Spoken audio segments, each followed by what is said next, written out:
অনেক সুন্দর সুন্দর ফার্নিচার আছে। দেখুন আশপাশে যে ফার্নিচারের মানে অনেক বিষয়টা দেখুন, অনেক সুন্দর ফার্নিচারগুলো। আসসালামু আলাইকুম। ভ্রমণের শুরুতেই পরম করুণাময় মহান রব্বুল আলমিনের শুক্রিয়া জ্ঞাপন করছি, যিনি আজকে আমাকে আরও একটি ভ্রমণ করার সুযোগ দিয়েছেন। বন্ধুরা, আজকের ভ্রমণটিতে যাব অনেক দূর, প্রায় 60 থেকে 70 মাইলের পথ। তো যাচ্ছি যে পথ ধরে, এটা হচ্ছে মির্জাপুর উপজেলার একটি অঞ্চল, আর এটা হচ্ছে দারিয়াপুর গ্রামের ভিতর দিয়ে আমরা যাচ্ছি সেই টাঙ্গাইল জেলার ঘাটাইল উপজেলার একটি ঐতিহ্যবাহী এলাকা বা জনপথ দেখার জন্য। আর আজকের ভিডিওটি ধারণ করব এই অঞ্চলের আশপাশের সৌন্দর্য এবং মুগ্ধ হবার মতো কিছু দৃশ্য তুলে ধরার। দেখুন, আমাদের বাংলাদেশ কিন্তু অনেক সুন্দর এবং সবুজ শ্যামলে ভরা। তেমনি এই বাংলাদেশটা দেখতে দারুণ। সারা বিশ্ব জানুক যে সবুজ শ্যামল সোনার এই বাংলাদেশটা অনেক সুন্দর। কথা বলতে বলতে আমরা চলে আসছি একটি বাজারে। এই বাজারটি হচ্ছে তক্তার চালা।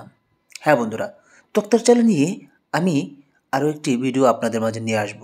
তার আগে বলে নেই, এখানে খাট, পালং, শোকেজ এগুলো কাঠের তৈরি অনেক আসবাবপত্র এই তক্তার চালা বাজারে পাওয়া যায়। আমরা এই বাজারটি অতিক্রম করলাম, কারণ এর উপর দিয়েই আমাদের যেতে হবে সেই অঞ্চলে। টাঙ্গাইল জেলা শহরটি অনেক ইতিহাস ঐতিহ্যে ভরপুর। একটি কথায় মানুষ প্রবাদে বলে না, এক হাতি 6 পুর 3 আইল, এই নিয়ে গঠিত টাঙ্গাইল। হ্যাঁ বন্ধুরা, এটা একটি সুন্দর প্রবাদ। আমরা এখন পাড়ি দিচ্ছি সখীপুর উপজেলার একটি স্থান দিয়ে। এখানে অনেক বড় একটি বাঁশের হাট বসে। এই হাটটা কীভাবে বসে সেটাও জানানোর চেষ্টা করব। আর এ পাশে দেখতে পাচ্ছি অনেক বড় একটি ধানের হাট। এটা সপ্তাহের প্রতি বৃহস্পতিবার এই নলুয়া বাজার নামক স্থানে এটা বসে। বন্ধুরা দেখুন, এখানে আমরা চারপাশের অপূর্ব সৌন্দর্যগুলো দেখছি।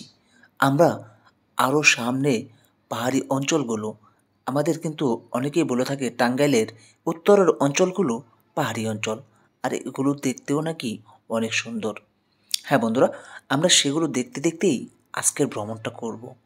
আর ভ্রমণ শেষে আমরা যে স্থানে যে অঞ্চলের জনপদটা দেখতে যাচ্ছি, সেই অঞ্চলের সেই জনপদটার একটি ঐতিহ্যবাহী হাট আছে। সেই হাটটা আমরা ঘুরে ঘুরে দেখব, আপনাদেরকে দেখাবো। বন্ধুরা, এখন আমরা আসি সখীপুর উপজেলায়। টাঙ্গাইলের সখীপুর উপজেলায় অনেক ইতিহাস ঐতিহ্যে ভরপুর। আমরা কোনো একদিন সেই ঐতিহ্য ইতিহাসগুলো আপনাদের মাঝে তুলে ধরব। প্রিয় বন্ধুরা, আমরা কিন্তু অলরেডি সখীপুর উপজেলা পার হয়ে আসছি। আর একটু সামনেই আমাদের সামনে পড়বে ঘাটাইল উপজেলার সীমান্ত, অর্থাৎ এর এরিয়া পাড়ি দিয়ে আমরা ঘাটাইলে প্রবেশ করব। এখন যাচ্ছি ছোট্ট একটি সরু পিচ ডালা পথ ধরে। আর আশপাশের সৌন্দর্য যেন মুগ্ধ হবার মতো বন্ধুরা। এপাশে গরু, ছাগল, মহিষ এগুলো ঘাস খাচ্ছে, ওপাশে ধান কাটায় ব্যস্ত কৃষক। নানান এসব দৃশ্য দেখে মুগ্ধ হয়ে যাচ্ছি। কি সুন্দর এই সখীপুর এবং ঘাটাইলের এই মধ্যবর্তী অঞ্চল। কি দারুণ, তাই না বন্ধুরা? এরকম গ্রামীণ দৃশ্য কার না ভালো লাগে। আমি এই জন্য যখন মন চায় ছুটে যাই গ্রামের এই অপূর্ব সৌন্দর্যগুলো দেখতে। আর এজন্য ভাবি মাঝে মাঝে আমার যারা ভিউয়ার্স আছে তাদের মাঝে এই সুন্দর দৃশ্যগুলো তুলে ধরবো। দেখুন বন্ধুরা, কত সুন্দর এই দৃশ্য। মাঠে কাজ করছে কৃষক, আর মাছ দিয়ে বয়ে গেছে এমন সুন্দর পিচ ডালা পথ। কি দারুণ না বন্ধুরা? হ্যাঁ বন্ধুরা, কথা বলতে বলতে আমরা ঘাটাইলের সীমানায় পৌঁছে গেলাম। এখন আমরা ঘাটাইলের এই রাস্তা ধরেই যাব সেই ঐতিহ্যবাহী একটি হাট, যে হাটটির নাম হচ্ছে ধলাপাড়া। ধলাপাড়া প্রায় শতবর্ষী এই হাটটি আপনাদেরকে মুগ্ধ করবে। আশা করব সেই হাটটি আপনাদের অনেক ভালো লাগবে। বন্ধুরা, এই দেখুন সামনে একটি বাজার পাড়ি দিয়ে আবারও পিচঢালা পথ ধরে এগিয়ে যাচ্ছি ধলাপাড়া ঘাটাইলের দিকে। বন্ধুরা, আমার সামনে মনে হচ্ছে সামনে আরও সৌন্দর্যগুলো আমাদের সামনে উপস্থিত হবে। হ্যাঁ বন্ধুরা, আমি যে ধারণা করছি ঠিক তাই। দেখুন আশপাশের এই সৌন্দর্য, এই মুগ্ধ হবার মতো পরিবেশ, গ্রামীণ সুন্দর এই চিত্রগুলো সত্যিই মুগ্ধ করছে। কি দারুণ না বন্ধুরা? বন্ধুরা, আশপাশের এই দৃশ্যটা দেখুন। এই পাশটিতে যেমন ঠিক এই পাশটিও তেমন। আর রাস্তার এই দুই পাশের সবুজ শ্যামল গাছের ছায়া, সারি সারিভাবে গাছগুলো দাঁড়িয়ে আছে আপনাকে ছায়া দেওয়ার জন্য।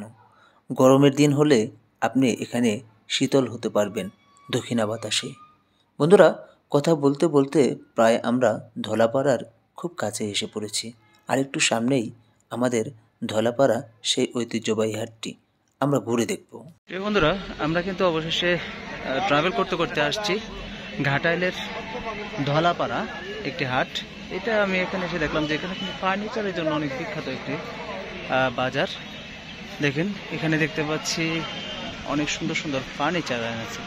দেখুন আশপাশে যে ফার্নিচারের মানে অনেক বিষয়টা দেখুন, অনেক সুন্দর ফার্নিচারগুলো। বন্ধুরা, আমি কিন্তু আপনাদেরকে আজকের এই ভ্রমণটা আপনাদেরকে ঘুরে ঘুরে দেখাই। একটু দেখুন, এটা কিন্তু সুন্দর একটি পুরো একটা মাঠ ভর্তি শুধু খাট পালং ইত্যাদি। আপনারা দেখুন, আপনার ক্যামেরা দেখতে পাচ্ছেন কিনা দেখুন, এত সুন্দর একটি স্থান। আমি আসছি আপনাদেরকে আর একটু ঘুরে দেখাই। দেখুন এই যে পাশটিতে দেখুন, এখানেও অনেক খাট পালঙ্ক উঠেছে। দেখুন অনেক সুন্দর এই ধলাপাড়া হাটে। বর্তমানে এই খাট পালঙ্কের জন্য এটি বিখ্যাত একটি হাট পরিচিত ঘাটাইলের। আমি আপনাদেরকে আরো ঘুরে দেখাবো, আপনাদেরকে দেখতে থাকুন। প্রিয় বন্ধুরা, ভ্রমণ করতে করতে যেহেতু আজকে আপনার একদম ঘাটাইলের ধলাপাড়া আসছি, তো আজকের বাজারটা আজকে চলুন একটু ঘুরে দেখাই। আজকে কি কি এই বাজারে উঠেছে শুধু আপনাদেরকে দেখাবো। কি কি এখানে দেখতে পাচ্ছি অনেক ধরনের মাছ উঠেছে। দেখুন এই পাশে দেখুন সিলভার, রুই, কাতাল, অনেক বড় বড় মাছ উঠেছে। এই দেখুন এই যে মাছগুলো অনেক সুন্দর সুন্দর মাছ। দেখুন বন্ধুরা, এটা হচ্ছে ধলাপাড়া বাজার। আজকে আপনার এই বাজারটা একটু আপনাদেরকে ঘুরে দেখায়। মাছের পরেই এখানে বসছে হচ্ছে শাকসবজির বাজার, তরি তরকারি শাকসবজি ইত্যাদির বাজার। দেখুন এই যে একদম টাটকা শাকসবজি ইত্যাদি নিয়ে বসছে এখানে। ডাঁটা, লাউ এবং শীতের যে আমদানিকৃত তরি তরকারিগুলো দেখুন। এখানে ফুলকপি দেখুন খুব সুন্দর। এই হচ্ছে এই বাজারটা, দেখুন সুন্দর একটি বাজার। চলুন আপনাদেরকে বাজারটা একটু ঘুরে দেখায় বন্ধুরা, দেখতে থাকুন। অনেক সুন্দর একটি বাজার, অনেক বড় পরিসরে এই বাজারটা বসছে। আপনারা বাজারগুলো পছন্দ করেন, এই জন্য ট্রাভেল করি, গ্রামগঞ্জের ঐতিহ্য ইতিহাস গ্রামগঞ্জে ঘুরে বেড়ায়। দেখুন কত শাকসবজি নিয়ে বসছে, একদম গ্রামগঞ্জের থেকে নিয়ে আসা, খেতে চাষ হওয়া আবাদ হওয়া সবজিগুলো। দেখুন কি সুন্দর, তাই না বন্ধুরা? অনেক সুন্দর এই বাজারটা, আপনাদেরকে একটু ঘুরে দেখাচ্ছি। এখানেও অনেক কিছু নিয়ে বসছে। দেখুন এই হচ্ছে বাজারের ভিতরের পরিবেশটা। দেখুন বন্ধুরা, আজকের এই বাজারটা খুব সুন্দর, ছোট পরিসরে না, অনেক বড় পরিসরে বাজারটা বসে। দেখুন চেষ্টা করলাম আজকের বাজারটা আপনাদেরকে ঘুরে দেখানোর জন্য। কেমন লাগলো অবশ্যই কমেন্ট করে জানাবেন। দেখুন এখানে ফুলকপি, পাতাকপি, বেগুন ইত্যাদি নিয়ে বসছে। দেখুন বন্ধুরা, ট্রাভেল উইথ নবী সবসময় গ্রামগঞ্জের ঐতিহ্য ইতিহাস ইত্যাদি অঞ্চল ঘুরে দেখায়, আপনাদেরকে ঘুরে দেখাবো এবং সেখানকার তথ্য জানাবো। আজকের এই ধলাপাড়া এটা বাজারটা হচ্ছে টাঙ্গাইল জেলার ঘাটাইল উপজেলার ধলাপাড়া নামক স্থানে এই বাজারটি বসে প্রতি সপ্তাহের বৃহস্পতিবার সকাল থেকে রাত অবধি। দেখুন খুব সুন্দর একটি বাজার।